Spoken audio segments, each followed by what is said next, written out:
Crime हो या राजनीति, चुनाव हो या आयोजन, अब हर मुद्दों पर खुलकर होगी चर्चा एक खास शख्सियत के साथ। देखना ना भूलें हमारा कार्यक्रम एक खास मुलाकात। आज हम गोयनका ऑटोमोटिव प्राइवेट लिमिटेड के संजय रस्तोगी जी से बात करते हैं। ये कंपनी के फिलहाल सीईओ हैं और इनसे पहले ये ऑटोमोबाइल इंडस्ट्री में 34 ईयर्स से काम करते आ रहे हैं। ये पहले बजाज ऑटो में मैनेजर सर्विस का काम देखते थे। इसके बाद ये अल्ट्रा मोटर प्राइवेट लिमिटेड में आए ईवी के सेक्टर में। ईवी के सेक्टर से बढ़ते बढ़ते ये काइनेटिक में एज ए बिजनेस हेड के साथ साथ Goenka electric motor private limited में 2008 में ये कंट्री हेड बनकर आया। 2018 में अब Goenka electric motor private limited की सिस्टर कंसर्न जो है गोयनका ऑटोमोबिलिटी प्राइवेट लिमिटेड, जो इनकी सिस्टर, ये सर्वे सर्वा या सीईओ हम कह सकते हैं। जी।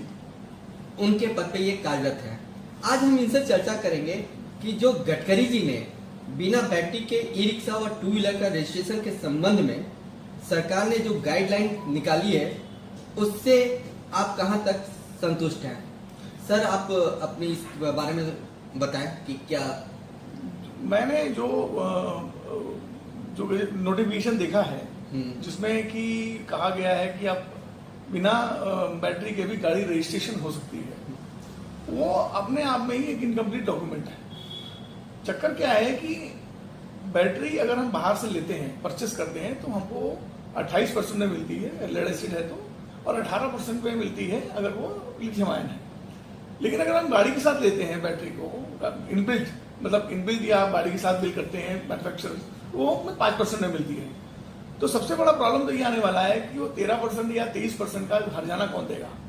एक एंड कस्टमर की बात कर रहा हूं मैं, पहला। दूसरा, हम मान लें कि ये बैटरी हमको लीज पे मिलेगी, तो बैटरी अगर लीज पे मिलनी है तो बैटरी को लीज पे देने वाले प्लेयर्स के नाम आने चाहिए, उनकी लिस्ट आनी चाहिए, चार्जिंग स्टेशन की लिस्ट आनी चाहिए, उनकी लोकेशन आनी चाहिए कि अगर बंदा गाड़ी एक जगह से ले, मैन्युफैक्चरर से के डीलर के थ्रू ले और बैटरी किसी और डीलर के थ्रू ले, वो उसका एक अच्छा फिक्स होना चाहिए। दूसरी बात सबसे बड़ी ये होगी कि कौन सी बैटरी किस गाड़ी में फिट होगी।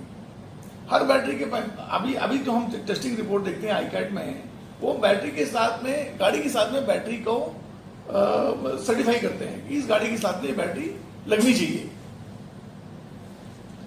ठीक है, तो हमें सबसे पहला तो काम ये करना पड़ेगा, अगर इसको सक्सेसफुल करना है या लगाना है, तो कि उसको हमें गाइडलाइन उसकी भी देनी पड़ेगी। बिना उस गाइडलाइन के ये जो पेपर है वो सर्वथा मतलब भ्रामक है और कंफ्यूजन क्रिएट कर रहा है मार्केट के अंदर। नहीं तो कैसे कंफ्यूजन मार्केट में है? कुछ मैन्युफैक्चरर तो इसको सही मान रहे हैं।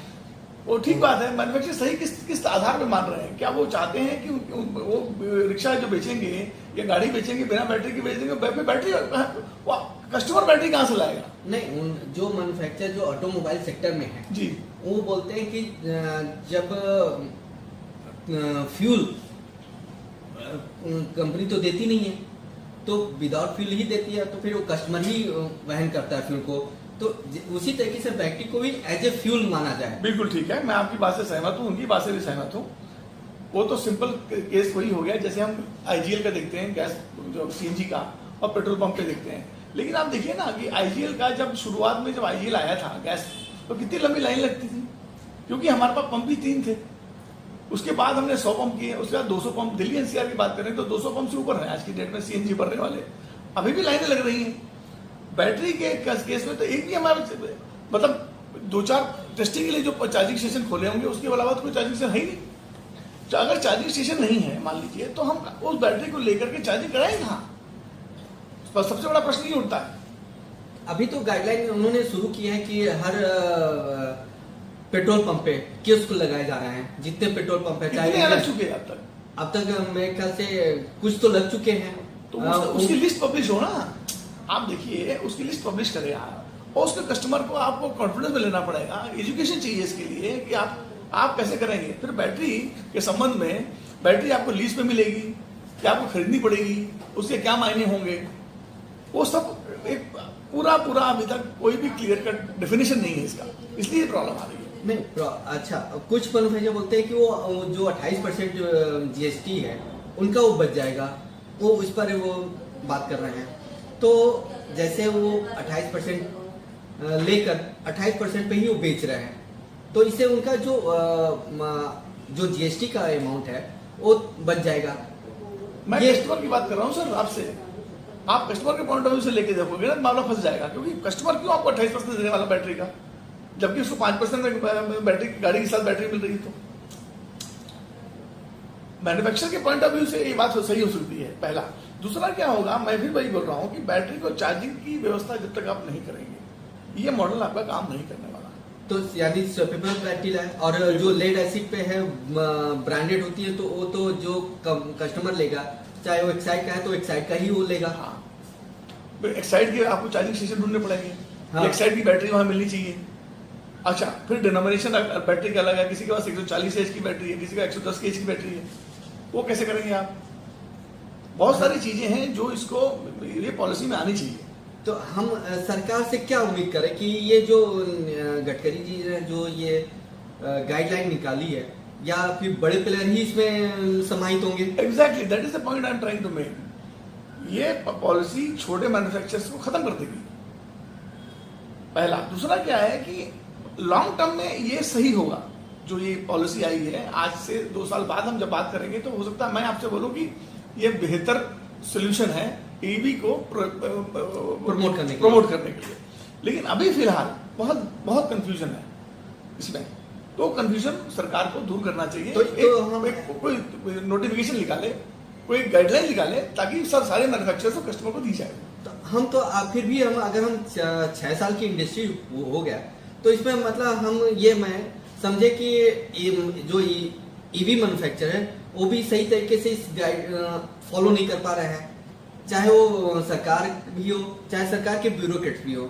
मेरे को लगता नहीं कि जिस तरीके से डीजल और पेट्रोल गाड़ियां का सेगमेंट काफी बड़ा है, उसमें एक चीज खुल कर बताई गई है। मुझे लगता है कि इलेक्ट्रिक व्हीकल में ये चीजें नहीं है। ये भ्रामक है, इसका मतलब कि ये बिल्कुल भ्रामक है। दीपक जी, मैं having said all this, Deepak ji, मैं आपको आपसे एक बात और बोलना चाहता हूँ कि डीजल पेट्रोल की गाड़ी की जब हम बात करते हैं तो हम बात करते हैं 70-80 साल पुरानी बात करते हैं, बिल्डअप करने की बात करते हैं कि 70-80 साल में लेवल प्लेइंग ग्राउंड बना डीजल और पेट्रोल की कार के लिए, गाड़ी के लिए, छोटी गाड़ी बड़ी गाड़ी के लिए। आप चाहते हैं कि 6 साल की इंडस्ट्री उसी तरह से बिहेव करने लगे जैसे 70 साल की इंडस्ट्री, तो होगा नहीं सर।